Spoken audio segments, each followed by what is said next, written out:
بسم اللہ الرحمن الرحیم۔ ایسی قرآن مجید کی چھوٹی سی صورت جس کو صرف ایک بار پڑھنے سے صرف 1 گھنٹے میں ہر پریشانی ختم ہو جاتی ہے اور ہر دعا قبول ہو جاتی ہے۔ محترم ناظرین، کسی بھی نماز کے بعد ایک ایسی صورت آپ کو پڑھنی ہے جس کو پڑھنے سے آپ کی ہر پریشانی ختم ہو جائے گی اور ہر دعا قبول ہو جائے گی۔ سینے کا راز پہلی بار بتا رہی ہوں، قرآن مجید کے اندر ایک ایسی صورت ہے، اس صورت سے اللہ پاک کو اتنی محبت ہے، یہ صورت اللہ کو اتنی عزیز ہے اور یہ صورت اللہ کو اتنی پسند ہے کہ جو میرا بھائی، جو میری بہن کسی بھی نماز کے بعد صرف اور صرف ایک مرتبہ اس صورت کو پڑھ کر اللہ سے ہاتھ اٹھا کر دعا مانگتا ہے، اس کی دعا فوراً قبول ہو جاتی ہے۔ محترم ناظرین، اگر آپ کو اس پوری دنیا کی سلطنت چاہیے، آج تک آپ کو جو نہیں ملا، آج اس صورت کو ایک مرتبہ کسی بھی نماز کے بعد پڑھ کر دیکھ لیں۔ اس صورت کو پڑھنے کے بعد آپ ہاتھ اٹھا کر جو بھی مانگیں گے، آپ کے ہاتھ بعد میں نیچے آئیں گے، آپ کی دعا پہلے قبول ہو جائے گی اور دعا مانگنے کے فوراً بعد 1 سے 2 گھنٹے کے اندر آپ اپنی آنکھوں سے معجزے دیکھیں گے۔ جو کچھ آپ نے مانگا ہے اللہ سے وہ مل جائے گا۔ محترم ناظرین، یہ اللہ کا کلام ہے۔ قرآن مجید اللہ پاک کی ایک ایسی کتاب ہے جس کو اللہ پاک نے دنیا کے شروع ہونے سے آج تک اور تا قیامت تک اس کی حفاظت خود کرنے کا عہد کیا ہے۔ یعنی جب سے یہ کائنات بنی ہے 4 کتابیں نازل ہوئی ہیں، تورات، زبور، انجیل اور قرآن مجید۔ باقی 2 کتابیں ہیں جن میں تبدیلیاں ہو چکی ہیں۔ اب ان پر عمل کرنا ہمارے لیے خطرے سے خالی نہیں ہے، لیکن واحد قرآن مجید ایک ایسی کتاب ہے جس کی حفاظت کا ذمہ اللہ تعالیٰ نے لے رکھا ہے۔ میرا اللہ قرآن میں فرماتا ہے، میں جسے چاہوں بیٹے عطا کرتا ہوں اور جسے چاہوں بیٹیاں عطا کرتا ہوں، جسے چاہوں دونوں ہی عطا کر دوں، جسے چاہوں کچھ بھی عطا نہ کروں، جسے چاہوں عزت دوں اور جسے چاہوں ذلیل کر دوں، جس کو چاہوں رزق کے دروازے کھول دوں، جس کا چاہوں رزق تنگ کر دوں۔ محترم ناظرین، یہ میرے اللہ نے خود ان آیتوں میں بتا دیا ہے۔ ہمیں قرآن مجید کی ایک ایک جو آیت ہے، جو زبر ہے، جو زیر ہے، جو پیش ہے، وہ حق ہے، سچ ہے۔ اور اس قرآن مجید میں اتنی برکت ہے، اتنی طاقت ہے کہ اگر ایک مرتبہ اس قرآن کو جو شخص اپنے سینے سے لگا لیتا ہے تو پھر اس دنیا کی کوئی بھی ایسی چیز نہیں ہے جو اس کو حاصل نہ ہوگی اور دنیا کی تمام پریشانیاں ختم ہو جائیں گی۔ محترم ناظرین، آج قرآن مجید کی ایک مختصر سی صورت کا وظیفہ آپ کی خدمت میں لے کر حاضر ہوئی ہوں۔ اس صورت کی برکت یہ ہے کہ اگر آپ کو دولت کی ضرورت ہے، پیسوں کی شدید ضرورت ہے، کسی کو ذاتی گھر کی شدید ضرورت ہے، کیونکہ ذاتی گھر ایک بہت اہم ترین چیز ہے۔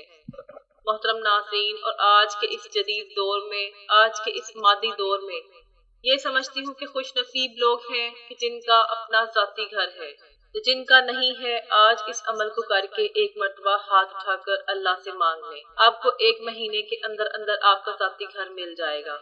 کوئی کرائے کے گھر میں رہنا بھی ایک بہت بڑی پریشانی ہے۔ ہر گھڑی دل میں خوف رہتا ہے کہ اب مالک مکان کا فون آئے گا، وہ کہے گا کہ سامان اپنا نکال دو اور ہم خود اس گھر میں شفٹ ہو رہے ہیں۔ یا پھر بعض اوقات ایسا بھی ہوتا ہے کہ مالک مکان کو آپ کی کوئی حرکت پسند نہیں آتی اور اپنا جو اس کا دل ہے اس کی تسلی کے لیے آپ کو اپنے گھر سے نکال دیتا ہے، اور ہر سال یہ فکر ستاتی ہے کہ اگلے سال کہاں منتقل ہوں گے، اور گھر کی جو منتقلی ہے یہ بھی ایک بہت بڑی مصیبت ہے۔ محترم ناظرین، اور اس کے علاوہ اگر آپ بیمار ہیں، آپ اپنا علاج کروانا چاہتے ہیں، اچھے ڈاکٹر کو اپنا چیک اپ کروانا چاہتے ہیں، اس عمل کو کرنے کے بعد اللہ پاک آپ کو رزق میں اتنا وسیع کر دے گا، کشادہ کر دے گا، آپ کو اتنی دولت ملے گی کہ آپ اس دنیا کے مہنگے ترین ہسپتال میں اپنا علاج کروا سکیں گے، آپ اچھا اور معیاری کھانا کھا سکیں گے، اچھے گھر میں رہ سکیں گے، اچھا لباس پہن سکیں گے، اور آپ کی ایک ذاتی شاندار سواری ہے، آپ کو ایک اچھی گاڑی ملے گی، کاروبار میں اتنی برکت ہوگی کہ آپ دن دگنی رات چگنی ترقی کریں گے۔ محترم ناظرین، ہم نے اس دنیا کو اولین ترجیح دی ہے اور دین کو ہم نے پیچھے چھوڑ دیا ہے، اور یہی ہمارے زوال کی ایک بہت بڑی وجہ ہے۔ ہماری ناکامی کی ایک بہت بڑی وجہ یہ بھی ہے کہ ہم نے اللہ اور اللہ کے رسول صلی اللہ علیہ وآلہ وسلم کا بتایا ہوا راستہ چھوڑ دیا ہے اور دنیا کے پیچھے ایسے بھاگ رہے ہیں، نہ فرض نماز کی فکر ہے، نہ تلاوت قرآن مجید کی فکر ہے، نہ صدقہ اور خیرات کی فکر ہے، اور بعد میں بہت پریشان رہتے ہیں اور سوچتے ہیں کہ یہ کیا ہو رہا ہے، ہمارے ساتھ ہماری تو زندگی دشوار ہو رہی ہے۔ محترم ناظرین، اس مشکل سے نکالنے کا ایک راستہ آپ کو بتا رہی ہوں۔ اللہ کی قسم، اگر آپ نے یہ عمل کر لیا، ساری زندگی آپ اس بندہ ناچیز کو دعاؤں میں یاد رکھیں گے۔ ساری زندگی میں آپ کو ایک مرتبہ اس عمل کو کرنا ہے۔ مختصر سا ایک عمل ہے، اور جو لوگ کسی بھی نماز کے بعد اس سورت کو ایک مرتبہ پڑھ کر اللہ تعالیٰ سے دعا مانگتے ہیں تو اللہ تعالیٰ ان کی ایسی غیبی مدد کرتا ہے کہ آج اگر آپ کو میں ان کے نام گنوانا شروع کر دوں، اور جو معجزات میں نے اپنی آنکھوں سے دیکھے ہیں، جو واقعات میں نے سنے ہیں، آپ کو بتانا شروع کر دوں تو وقت کی کمی کی وجہ سے آپ کو نہیں بتا سکوں گی، اور ویڈیو بھی کافی لمبی ہو جائے گی۔ مختصر بات یہ ہے کہ آپ نے صرف اس کو اپنے ہاتھ میں کرنا ہے، اپنے سینے سے لگا لینا ہے۔ محترم ناظرین، آج کے دن یہ سورت پڑھ لیں، پھر اللہ پاک کی جانب سے ایسی غیبی مدد ملتی ہے، 100 کروڑ کی بھی ضرورت ہو تو اللہ پاک عطا فرما دیتے ہیں۔ محترم ناظرین، یہ عمل کرنے سے آپ کی پریشانی 1 گھنٹے میں ہی ختم ہو جائے گی اور آپ کی دعا فوراً قبول ہو جائے گی۔ ارشاد باری تعالیٰ ہے، وَقَالَ رَبُّكُمُ ادْعُونِي أَسْتَجِبْ لَكُمْ۔ اس کا ترجمہ کچھ یوں ہے، اور تمہارے رب نے فرمایا مجھ سے دعا کرو میں قبول کروں گا۔ اس آیت میں لفظ ادعونی کے بارے میں ایک قول یہ ہے کہ اس سے مراد دعا ہے۔ معنی یہ ہوا کہ اے لوگوں مجھ سے دعا کرو میں اسے قبول کروں گا، اور ایک قول یہ ہے کہ اس سے مراد عبادت ہے۔ معنی یہ ہوا کہ تم میری عبادت کرو میں تمہیں ثواب دوں گا۔ ایک عظیم الشان عبادت ہے جس کی عظمت اور فضیلت پر بکثرت آیات کریمہ اور احادیث طیبہ وارد ہیں۔ دعا کی نہایت عظمت میں ایک حکمت یہ ہے کہ دعا اللہ تعالیٰ سے ہماری محبت کے اظہار، اس کی شان الوہیت کہ حضور ہماری عبدیت کی علامت، اس کے علم و قدرت و عطا پر ہمارے توکل و اعتماد کا مظہر، اور اس کی ذات پاک پر ہمارے ایمان کا اقرار و ثبوت ہے۔ ہمارا عقیدہ ہے کہ اللہ تعالیٰ ہمارا خالق، مالک، رازق ہے، اور رب العالمین، ارحم الراحمین، احکم الحاکمین اور مالک الملک ہے۔ تمام عزتیں، عظمتیں، قدرتیں، خزانے، ملکیتیں، بادشاہتیں اسی کے پاس ہیں۔ سب کا داتا اور داتاؤں کا داتا وہی ہے۔ ساری مخلوق اسی کی بارگاہ کی محتاج اور اسی کے دربار میں سوالی ہے، جبکہ وہ عظمتوں والا خدا بے نیاز، غنی، بے پرواہ اور تمام حاجتوں سے پاک ہے۔ ہاں، وہ جو کریم ہے، بخشش فرماتا ہے، اور جو دو کرم کے دریا بہاتا ہے، ایک ایک فرد مخلوق کو اربوں خزانے عطا کر دے تب بھی اس کے خزانوں میں سوئی کی نوک کے برابر کمی نہ ہوگی، اور کسی کو کچھ عطا نہ کرے تو کوئی اس سے چھین نہیں سکتا۔ وہ کسی کو دینا چاہے تو کوئی اسے روک نہیں سکتا، اور وہ کسی سے روک لے تو کوئی اسے دے نہیں سکتا۔ جب ہم دعا مانگتے ہیں تو اللہ تعالیٰ کے بارے میں یہی عقیدہ و ایمان ہمارے دل و دماغ میں شعوری یا لاشعوری طور پر موجود ہوتا ہے، جو الفاظ و کیفیات کی صورت میں دعا کے سانچے میں ڈھل جاتا ہے۔ اس حکمت کو سامنے رکھ کر غور کر لیں کہ جب دعا اس قدر عظیم عقیدے کا اظہار ہے تو کیوں نہ اعلیٰ درجے کی عبادت بلکہ عبادت کا مغز قرار پائے۔ اس تقریر کو سامنے رکھ کر دعا کے فضائل پڑھیے اور رحمت خداوندی پر جھومیے۔ چنانچہ دعا کے فضائل کے متعلق چند احادیث کریمہ ملاحظہ فرمائیں۔ اللہ تعالیٰ کے نزدیک کوئی چیز دعا سے بزرگ برتر نہیں۔ دعا مصیبت و بلا کو اترنے نہیں دیتی۔ دعا مسلمانوں کا ہتھیار، دین کا ستون اور آسمان و زمین کا نور ہے۔ دعا کرنے سے گناہ معاف ہوتے ہیں۔ دعا عبادت کا مغز ہے۔ اللہ تعالیٰ دعا کرنے والے کے ساتھ ہوتا ہے۔ جو بلا اتر چکی اور جو نہیں اتری، دعا ان سے نفع دیتی ہے۔ دعا رحمت کی چابی ہے۔ دعا قضا کو ٹال دیتی ہے۔ دعا بلا کو ٹال دیتی ہے۔ جسے دعا کرنے کی توفیق دی گئی اس کے لیے رحمت کے دروازے کھول دیے گئے۔ مفسرین نے دعا قبول ہونے کی شرائط و آداب ذکر فرمائے ہیں۔ ان کا خلاصہ یہ ہے کہ دعا مانگنے والا اخلاص سے ہو۔ دعا مانگتے وقت دل دعا کے علاوہ کسی اور چیز کی طرف مشغول نہ ہو۔ ناجائز و گناہ کی دعا نہ مانگی جائے۔ دعا مانگنے والا اللہ کی رحمت پر یقین رکھتا ہو۔ اگر دعا کی قبولیت ظاہر نہ ہو تو پھر شکایت نہ کرے کہ میں نے دعا مانگی لیکن وہ قبول نہ ہوئی۔ جب ان شرطوں کو پورا کرتے ہوئے دعا کی جاتی ہے تو وہ دعا قبول ہوتی ہے، لیکن یہ ذہن میں رکھیں کہ قبولیت دعا کا اصل معنی یہ ہے کہ بندے کی پکار پر اللہ تعالیٰ کا اسے لبیک یا ابدی فرمانا۔ یہ ضروری نہیں کہ جو مانگا ہے وہ مل جائے، بلکہ مانگنے پر کچھ ملنے کا ظہور دوسری صورتوں میں بھی ہو سکتا ہے۔ مثلا اس دعا کے مطابق گناہ معاف کر دیے جائیں، یا آخرت میں اس کے لیے ثواب کا ذخیرہ کر دیا جائے، یا اصل مانگی ہوئی شے کی جگہ اس سے بہتر چیز عطا کر دی جائے، یا اس دعا میں مانگی ہوئی چیز بندے کی زیادہ ضرورت کے وقت تک مؤخر کر دی جائے۔ دعا مانگ کر نتیجہ اللہ تعالیٰ کے ذمہ کرم پر چھوڑ دینا چاہیے کہ رحمان و رحیم خدا ہمارے ساتھ وہی معاملہ فرمائے جو ہمارے حق میں بہتر ہے۔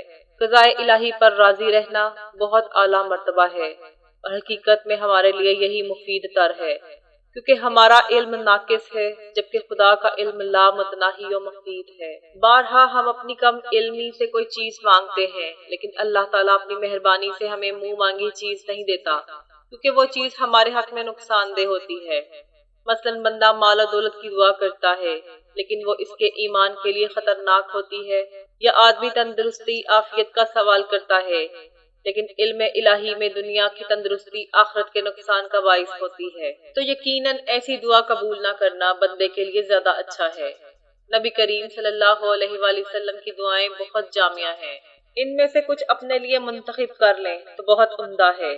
ایک جامع دعا یہ بھی ہو سکتی ہے کہ اے اللہ مجھے ایمان و تقوی، صحت و عافیت، خوشیوں اور خوشحالیوں والی لمبی زندگی عطا فرما، جان مال عزت اور اہل خانہ کے حوالے سے برے وقت اور آزمائش سے محفوظ فرما، عافیت کے ساتھ ایمان پر خاتمہ، نظام آسانی، قبر و جہنم کے عذاب سے حفاظت، محشر کی گھبراہٹ سے امن اور جنت الفردوس میں بے حساب داخلہ عطا فرما۔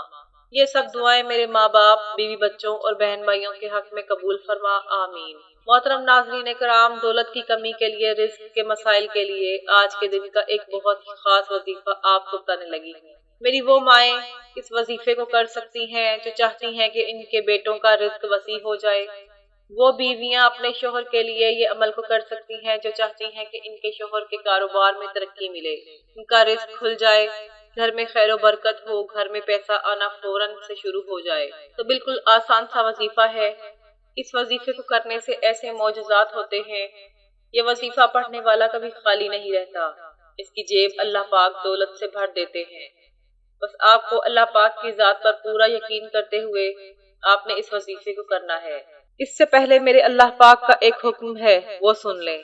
اللہ پاک فرماتے ہیں، میں خود بھی میرے فرشتے بھی نبی پاک صلی اللہ علیہ وآلہ وسلم پر درود پاک پڑھتے ہیں، تو اے ایمان والو تم بھی میرے نبی پر درود پاک پڑھو۔ تو ناظرین یہ کن کے لیے حکم ہے؟ یہ ایمان والوں کے لیے حکم ہے، مسلمانوں کے لیے نہیں۔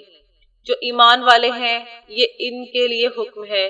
کوئی بھی ایسی عبادت حالانکہ دیکھے نماز فرض ہے، جن کی نماز مکمل نہیں ہے وہ کبھی بھی مسلمان نہیں ہو سکتا۔